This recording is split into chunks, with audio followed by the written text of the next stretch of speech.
اسی طرح کا ایک بندہ تھا، وہ کہتا تھا جی میرے سوال کا جواب کبھی نہیں کسی نے دیا۔ اس کی ملاقات ایک درویش سے ہو گئی، حضرت بہلول دانا سے۔ فرمانے لگے پوچھو بھئی کیا سوال ہے؟ کہنے لگا بابا میرے 3 سوال ہیں۔ ایک تو یہ بتائیں کہ اگر رب ہے تو وہ نظر کیوں نہیں آتا، اور دوسری میرا سوال یہ ہے کہ اگر جو کراتا ہے شیطان کراتا ہے تو انسان کو سزا کس بات کی؟ اور تیسری بات یہ کہ آپ کہتے ہیں کہ شیطان جن ہے، آگ سے بنا ہے، تو اسے بھی آگ میں ڈالا جائے گا تو آگ کو کیسے جلائے گی؟ تو حضرت بہلول دانا تھوڑا سا سوچنے لگے تو اس نے بڑی سخت بات کی، کہنے لگا مجھے پتا تھا جواب آپ کو بھی کوئی نہیں آتا۔ دیکھا نا، پڑ گئے نا سوچ میں۔ نیچے ایک روڑا پڑا تھا مٹی کا، اینٹ کا نہیں۔ مٹی بھی کئی دفعہ خشک ہو جائے نا دھوپ میں، کچی مٹی بھی تو روڑا تگڑا بن جاتا ہے۔ مضبوط روڑا پڑا تھا۔ حضرت بہلول دانا نے آؤ دیکھا نہ تاؤ دیکھا، روڑا اٹھایا اور زور سے سر میں دے مارا۔ اب اس سر میں روڑا لگا، خون بڑا بہہ گیا۔ جا کے اس نے کوتوالے شہر کو، سمجھ لیں SHO کو رپورٹ کرا دی کہ بابے نے نا میرا سر پھوڑ دیا ہے۔ بلا لیا وہ SHO، کہنے لگا بابا تو اس طرح کا ہے نہیں۔ اس نے کہا جی مار دیا، اب دیکھیں۔ بلا لیا، کہنے لگا یار وہ تو درویش بندے ہیں، اگر تو کہتا ہے تو چلو بلا لیتے ہیں۔ آپ آ گئے، تشریف لائے، تو اس نے کہا بابا آپ نے پتھر مار کے اس بندے کے سر کو پھوڑ دیا ہے۔ تو حضرت بہلول دانا کہنے لگے نہیں میں نے تو نہیں پھوڑا، میں نے تو اس کے 3 سوالوں کا ایک جواب دیا ہے۔ 3 سوالوں کا ایک جواب۔ اس نے کہا کیا؟ فرمانے لگے اس سے پوچھ لو۔ اس نے کہا جی کیا سوال کیا آپ نے؟ اس نے کہا جی پہلا میرا سوال یہ تھا کہ رب ہے تو نظر کیوں نہیں آتا؟ تو آپ فرمانے لگے میں نے تجھے روڑا مارا، درد ہو رہی ہے؟ کہنے لگا ہاں۔ کہنے لگے دکھا درد۔ بہلول دانا کہنے لگے کہ اگر درد ہے تو پھر، وہ کہنے لگا جی وہ دکھائی تو نہیں نہ جا سکتی، پر ہے تو صحیح نا۔ تو آپ فرمانے لگے رب ہے پر دکھایا تو نہیں نہ جا سکتا، تو قیامت میں نظر آئے گا۔ حضرت بہلول دانا فرمانے لگے تیرا دوسرا سوال کیا تھا؟ کہنے لگا جی میرا دوسرا سوال یہ تھا کہ جو کراتا ہے شیطان کراتا ہے، تو پھر انسان کو سزا قیامت میں کیوں ملے گی؟ تو آپ فرمانے لگے جا پھر تجھے روڑا بھی شیطان نے مارا ہے، میرے اوپر پرچہ کیوں کٹا دیا؟ پکڑ جا کے اس کو۔ آپ نے فرمایا تیرا تیسرا سوال کیا تھا؟ کہنے لگا جی میرا تیسرا سوال یہ تھا کہ شیطان آگ سے بنا ہے، تو آگ کو آگ میں ڈالیں گے تو اسے کیا تکلیف ہوگی؟ تو آپ فرمانے لگے تو کس چیز سے بنا ہے؟ کہنے لگا مٹی سے۔ تو فرمایا میں نے تجھے کیا مارا ہے؟ کہنا مٹی۔ فرمایا درد ہوئی ہے؟ کہنے لگا بڑی۔ فرمایا اسے بھی ہوگی۔ ہمارے آج کل کے جتنے امور ہیں ان امور کے اندر دنیا داری غلبہ کرتی چلی جا رہی، ہر کام میں دنیا داری کی آمیزش ہو جاتی ہے، نہ چاہتے ہوئے بھی، نہ ارادہ کرتے ہوئے بھی، بہت ساری جگہوں پہ۔ اور دنیا داری اتنی غالب ہو گئی ہے کہ دنیا ہی دنیا نظر آنے لگ گئی ہے، دنیا ہی دنیا، یعنی کوئی چیز کیمرے کی آنکھ سے چھپ نہیں پا رہی، کوئی بات ایسی نہیں جس پر لوگوں کی نظریں نہ ہو، کوشش کریں۔ اور عجیب بات یہ ہے کہ دنیا داری ہو، دولت ہو تو اس کو چھپا کے رکھا جاتا ہے، اور دین کی کوئی بات ہو اس کو نشر کرنا ضروری سمجھا جاتا ہے تاکہ لوگوں کو میرے تقوی اور میری پرہیزگاری کی خبر جلدی جلدی مل جائے۔ میرے نبی کریم علیہ الصلوۃ والسلام نے خالص اللہ کی رضا کے لیے ہر کام کرنے کا حکم دیا۔ سیدہ عائشہ صدیقہ رضی اللہ تعالیٰ عنہ راوی ہے، الترغیب والترہیب میں حدیث ہے، پیارے حبیب کریم سید عالم صلی اللہ تعالیٰ علیہ وسلم نے ارشاد فرمایا کہ حضور ایک دن مجمع صحابہ کے مجمع میں حضور نے پوچھا بتاؤ اسلام کی سب سے مضبوط بنیاد کیا ہے؟ ایک صحابی نے کہا یا رسول اللہ نماز پڑھنا۔ 5 وقت لوگ جمع ہوتے ہیں، ایک دوسرے کا حال احوال پوچھتے ہیں، معاملات ہوتے۔ یا رسول اللہ صلی اللہ تعالی علیہ وسلم مضبوط بنیاد ہے اسلام کی نماز پڑھنا، 5 وقت جمع ہونا۔ حضور نے فرمایا بات تمہاری ٹھیک ہے پر تم میری مراد کو نہیں پہنچے۔ عرض کی حضور حج کرنا،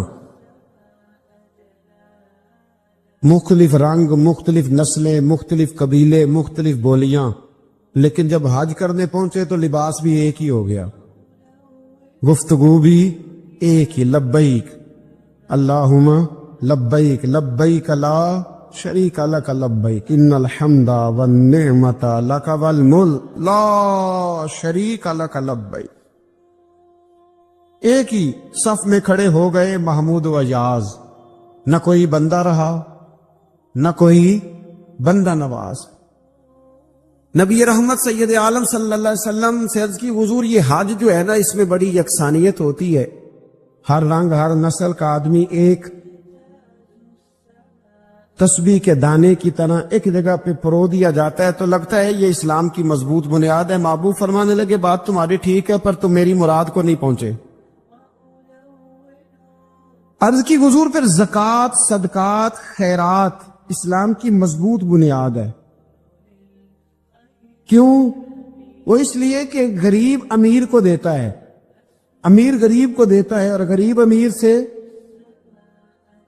لیتا ہے تو ایک رشتہ بنتا ہے، ایک تعلق بنتا ہے۔ محسن کا اور احسان مند کا بڑا گہرا رشتہ ہوتا ہے، بڑا ایک دوسرے سے پیار کرتے ہیں، ایک دوسرے کو چاہتے ہیں، ایک دوسرے کے لیے اچھے جملے بولتے ہیں، ایک دوسرے کے لیے ہمیشہ ان کے جذبات ٹھنڈے میٹھے اور اچھے ہوتے، تو لگتا ہے یہ اسلام کی مضبوط بنیاد ہے۔ حضور فرمانے لگے بات تمہاری ٹھیک ہے اور تم میری مراد کو نہیں پہنچے، تو پھر صحابہ عرض کرنے لگے حضور ہماری رعایت فرما دے، پھر ایک رحمت کی نظر کر دے، آپ ہی بتا دیں اسلام کی مضبوط بنیاد کیا ہے۔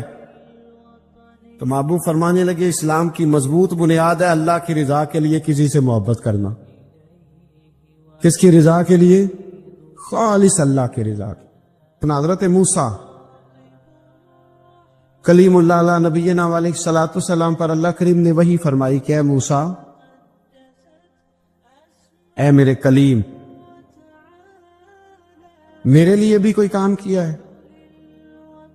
عرض کی اللہ میں نے نمازیں پڑھی، روزے رکھے، تبلیغ کی۔ فرمایا وہ تو آپ کی ذمہ داریاں تھیں، وہ تو آپ نے اپنے لیے کیا، میرے لیے بھی کچھ کیا ہے؟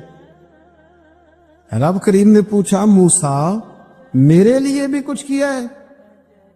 عرض کی اللہ یہ سارا کچھ، فرمایا مالک تیرے لیے کیا، کہا یہ تو آپ نے اپنے لیے کیا، آپ کی ذمہ داریوں میں شامل تھا، مالک تیرے لیے کیا ہے؟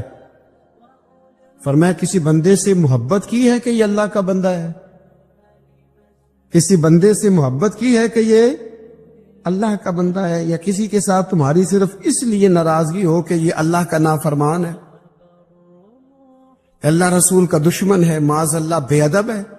میرے بھائی سمجھ لے اچھی طرح اور اپنے دل کے کونے میں یہ بات بٹھا لے کہ زندگی میں جو کام کریں وہ اللہ کی رضا کے لیے، چھوٹا سا بھی خیر کا کام۔ میرے رسول کریم علیہ السلام کا جو سب سے پہلا فرمان ہے نا بخاری میں، وہ یہ ہے کہ انما الاعمال بالنیات، تیرے عمل کا دار و مدار تیری نیت پر ہے، تیرے ارادے پر ہے، بنیاد تمہاری نیت ہے۔ بنیاد یہ ہے کہ تمہارا اندر سے اس کام کے لیے ذوق کیا ہے، شوق کیا ہے۔ اگر وہ بنیاد مضبوط ہے تو پھر عمل کی جو آپ چھت ڈالیں گے وہ ساری چھت بھی مضبوط ہے، لیکن اگر ارادے کچے ہیں، کمزور ہیں، سازشیں ہیں، رنجشیں ہیں، اندر معاملات گڑبڑ ہیں، تو پھر کبھی دیواریں مضبوط ہو سکتی۔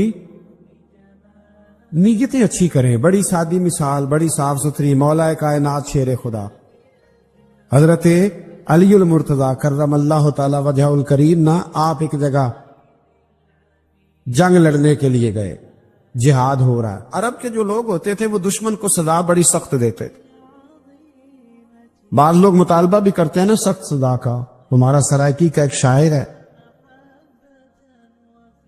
وہ کہا کرتا ہے جے تانگی ساڑی زندگی تو تے دے سخت سزا تیری جان چھٹے، ساکو مار نہ شاکر کستاں وچ یک لخت مکا تیری جان چھوٹے۔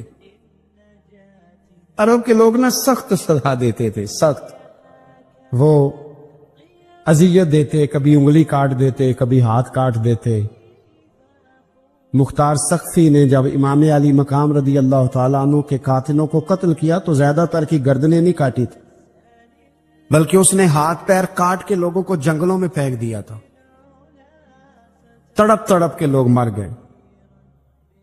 اسلام اس اذیت کا قائل ہے۔ اہل عرب اذیت دیتے تھے، بلکہ دشمن جب نڈھال ہو کے گر جاتا تھا نا تو اس پر گھوڑے دوڑا دیتے تھے، گھوڑے دوڑ جاتے تھے اس پر، لاشیں مسک کر دیتے، ناک کان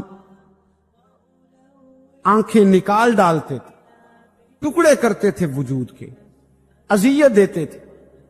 تو جب کوئی آدمی کسی کے نرگے میں آ جاتا تھا نا، قابو میں آتا تھا، تو اس کی خواہش ہوتی تھی کہ میں مارنے والے کو غصہ دلاؤں تاکہ مجھے جلدی مار دے، اذیت نہ دے، تکلیف نہ دے،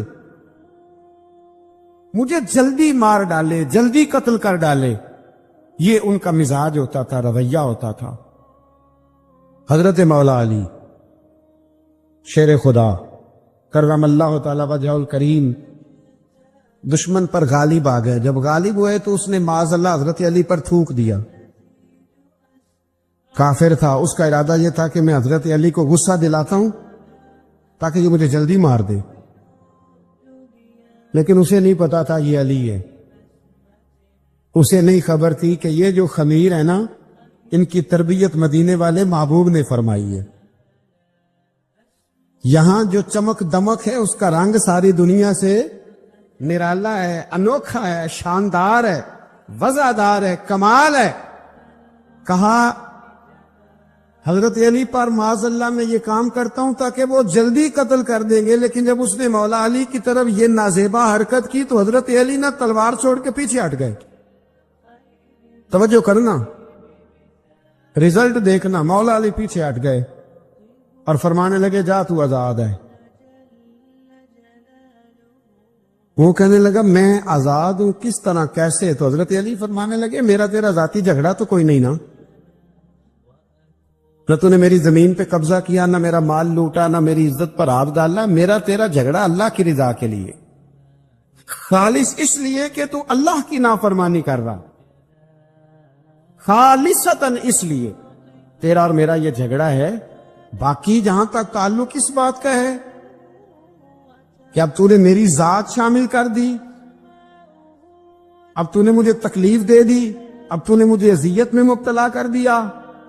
تو حضرت مولا علی شیر خدا فرمانے لگے اب ذات آ گئی ہے میری بیچ میں، اب میری ذات بیچ میں آ گئی ہے، اب اگر میں تجھے قتل کروں گا تو لگے گا میں نے اپنے ذاتی غصے میں قتل کیا ہے، لہذا اب معاملہ یہ ہے کہ میں تجھے آزاد کرتا ہوں، اب تو چھٹی کر سکتا ہے، جا سکتا ہے، دوبارہ کبھی میرے ہاتھ آئے گی تو دیکھی جائے گی۔ مولا کائنات نے اسے چھوڑ دیا، لیکن وہ حضرت علی کا غلام بن گیا، وہ غلام بن گیا۔ کہنے لگا علی اب سمجھ آئی ہے کہ دین کتنا شاندار ہے، دین کتنا اعلیٰ ہے، دین کی قدریں کتنی پاکیزہ اور کتنی حسین ہے، اور کتنا منور ہے محبوب کریم کا دین، آپ مجھے کلمہ ہی پڑھا دیں۔ گویا جو بندہ تلوار سے فتح نہ ہو سکا وہ مولا علی کے خلوص سے فتح ہو گیا۔ حضرت علی کے خلوص سے، للہیت سے، اللہ کے ساتھ جو ان کا رشتہ تھا، اس رشتے کی برکت سے وہ آدمی فتح ہو گیا۔ میرے بھائی، ہمارے معاملات کے اندر للہیت ختم ہوتی جا رہی ہے، خلوص نہیں رہا، کرامتیں ہیں، کہانیاں ہیں، داستانیں ہیں، الزامات ہیں، جھوٹ ہے، فریب ہے، فراڈ ہے، بڑا کچھ ہے۔ اگر نہیں ہے تو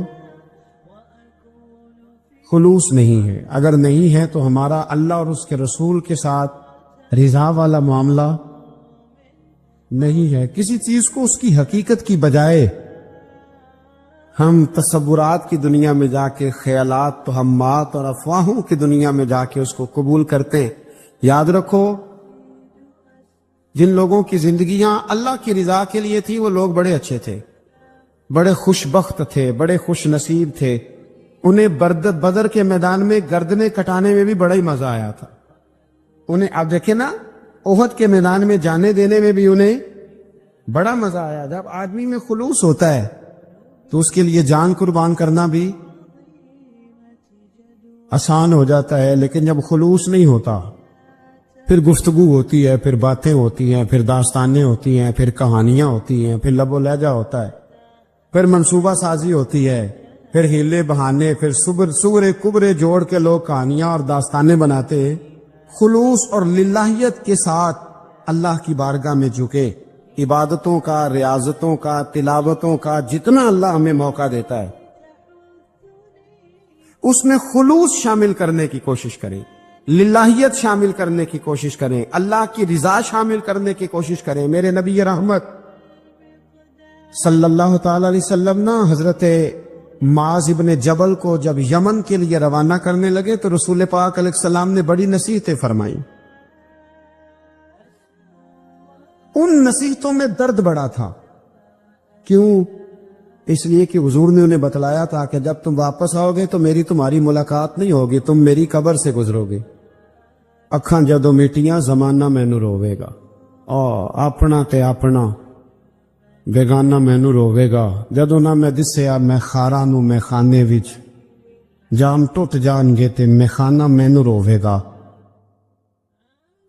کئی لک لک رون گے تے کئی بک بک رون گے، گلیاں دا اجانا تے سیانا مینوں روے گا۔ اور کیا خوبصورت بات انہوں نے کہی تھی، مجھے بڑی پسند ہے، کہنے لگے بے قدراں کچھ قدر نہ جاتی، او کیتی خوب تسلی ہو، اے دنیا دار پجاری زر دے کتیاں دے گل ٹلی ہو۔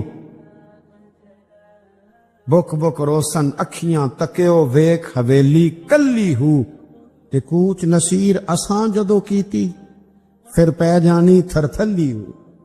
کوچ نصیر اساں جدو کیتی پھر پہ جانی پھر کمال ہو جائے گی۔ بعد مرن دے مکھڑا میرا ہو جاوے جے تازہ، پھر سمجھ لینا محبوب میرے نے آن پڑے ہے جنازہ۔ حضرت معاذ ابن جبل رضی اللہ تعالیٰ عنہ سے حضور نے فرمایا، معاذ جب تم واپس گزرو گے نا تو میری قبر کے پاس سے گزرو گے، ملاقات نہیں ہوگی۔ تو وہ جو نصیحتیں تھی نا اس موقع پر، جب آپ گویا کسی سے آخری ملاقات کر رہے ہوتے، ان نصیحتوں کے اندر جو حسن ہوتا ہے، کمال ہوتا ہے، وہ تو جاتے جاتے کی بات، لے سجنا اساں توڑ نبھائی جان ہی دتی راہ تیرے، وہ جو جاتے جاتے کی گفتگو ہوتی ہے، وہ جو انداز ہوتا ہے، بڑا کمال ہوتا ہے۔ اور اس کی گہرائی اور گہرائی کو وہ سمجھ سکتا ہے جس کو وہ لمحے میسر آتے، جو اس وقت اس مقام پہ کھڑا ہوتا ہے۔ حضرت معاذ ابن جبل رضی اللہ تعالیٰ عنہ تڑپ کے روئے کہ حضور کیا فرما رہے ہیں؟ حضور کوئی خاص نصیحت تو نبی پاک نے بڑا کچھ فرمایا، ایک جملہ حضور نے یہ کہا، معاذ عمل جتنا بھی کرنا خلوص کے ساتھ کرنا۔ اور محبوب نے فرمایا تیرا خلوص کے ساتھ کیا ہوا تھوڑا عمل بھی رب کی بارگاہ میں زیادہ بنا کے تیرے لیے ذریعہ نجات بن جائے گا۔ جتنا بھی کرنا